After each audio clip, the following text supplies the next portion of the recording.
देवण उभ्या शाळवात मेंढ्या सोडून द्यायला.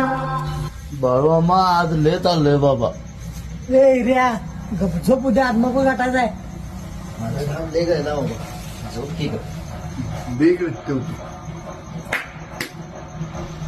पांडवा आता ही रुकडीवरनं आल्यात आणि आदमापूरला चालल्यात. यासनी काही कामधंदा नसतील आणि नुसते वाऱ्याच करतात की.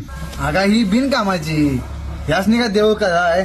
गप शेतातली कामधंदा करायला सोडून आल्यात आदमापूरला जायला. आल्यात आणि इथं शेंडरात वस्ती टाकली या. रिदमिक वॉकिंग म्हणतात याला अण्णा. वारीमध्ये आम्ही ज्यावेळी चालत असतो त्यावेळी आमची मन, आमची बुद्धी, आमचं हृदय एका रिदम मध्ये येतं आणि शरीर सुद्धा चालत असतं. आणि ह्याच्यामध्ये सगळ्यात महत्वाचं काय असेल तर देवाचं नामस्मरण घेत आम्ही 8 दिवस चालत असतो. आणि त्यात बाळूमामांचं नामस्मरण आम्ही करायला लागलो. याला फिलिप टेरर नावाचा शास्त्रज्ञ म्हणतोय हे डायनॅमिक मेडिटेशन आहे.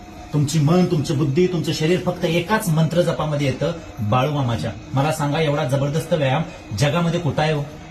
आता ही सगळी लोक वारीमध्ये चालत जाणार, अखंड बाळूमामाचं नामजप करणार आणि ही सगळी ताकद जाऊन आदमापूरच्या त्या बाळूमामाच्या प्रचंड ताकदीच्या समाधीजवळ भेटणार. किती खतरनाक भावना आहे हो ही दादा.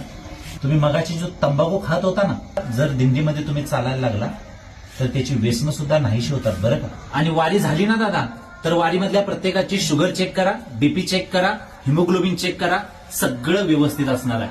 आणि अशी वारी प्रत्येकानं आपल्या आयुष्यात करावी. भक्तीचं जाऊ दे हो तुमच्या मनात नसेल तर, पण स्वतःच्या आरोग्यासाठी तरी ही वारी जरूर करा. बाळूमामांच्या नावाने